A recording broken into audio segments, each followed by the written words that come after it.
Selon ce que vous souhaitez faire sur votre tableur, vous allez pouvoir utiliser des zooms, soit pour avoir une vue d'ensemble en utilisant les zooms arrière, ou encore en utilisant un zoom avant, vous allez avoir davantage de détails. Mais contrairement à l'application Excel que vous connaissez sur votre ordinateur, vous n'allez pas avoir directement les zooms sur Excel Web App. En effet, vous verrez qu'il s'agit d'utiliser ici les zooms de votre navigateur. J'ai donc pour ma part un navigateur Internet Explorer.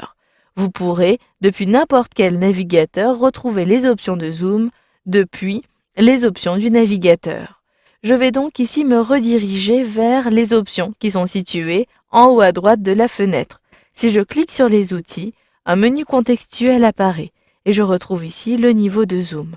L'intérêt ici du niveau de zoom dans le navigateur est que vous allez apporter un zoom sur l'ensemble de l'application et non pas uniquement sur le tableur. Ici, j'ai un zoom de 100% pour toute l'interface, y compris le ruban et les éléments qui apparaissent en dehors du tableur de mes cellules. Si je clique donc sur les outils, j'ai un groupe dédié au zoom. À partir de là, soit il existe des zooms prédéfinis 50, 75, ce point m'indique que pour l'instant le zoom est de 100%, je vais pouvoir également avoir des zooms supérieurs à 400% par exemple. Je commence par 200. Si je clique à cet endroit-ci, vous vous apercevez automatiquement que le zoom a été appliqué sur toute l'interface. J'ai donc la possibilité de retrouver les différents outils plus facilement, mais par contre cela n'est pas forcément évident. Pour naviguer dans mon tableur, je vais devoir utiliser la molette de ma souris ou la barre de défilement qui apparaît en dessous. Pour revenir sur un zoom plutôt arrière, pour avoir tous les détails de mon tableur, je vais privilégier le zoom à 75%. Je clique donc à cet endroit-ci et je peux donc voir le tableur dans son intégralité avec les différents éléments. Par contre, ici, vous le voyez, vous allez avoir un ruban plus petit, mais tous les éléments vont bien apparaître.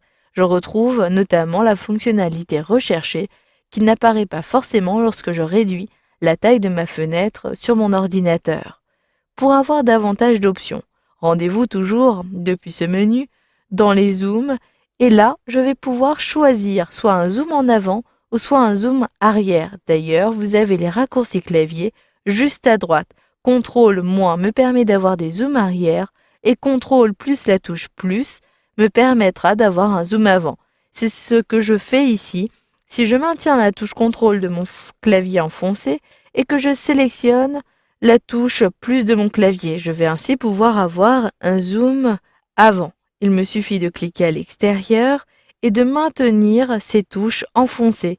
Si je sélectionne plusieurs fois la touche plus, je vais pouvoir zoomer rapidement. Inversement, si j'utilise cette fois-ci, toujours en maintenant la touche CTRL de mon clavier enfoncé, le moins, j'ai un zoom arrière pour avoir une globalité, une vue d'ensemble sur ce tableur. Si vous désirez plutôt personnaliser votre zoom, rendez-vous toujours au niveau des zooms, puis vous avez tout en dessous la possibilité de personnaliser. Ici, je choisis plutôt un zoom de 66%. Je saisis 66 à l'aide de mon clavier. Un système de flèche est également disponible. La flèche orientée vers le bas me permet de réduire et celle vers le haut me permettra plutôt d'augmenter ce pourcentage. Je clique alors sur OK ou j'appuie sur la touche Entrée pour réajuster le contenu de mon document. Voilà, vous avez donc vu dans cette formation qu'il était possible d'utiliser le zoom de votre navigateur pour réajuster à la fois l'affichage de votre tableur et de l'interface d'Excel Web App.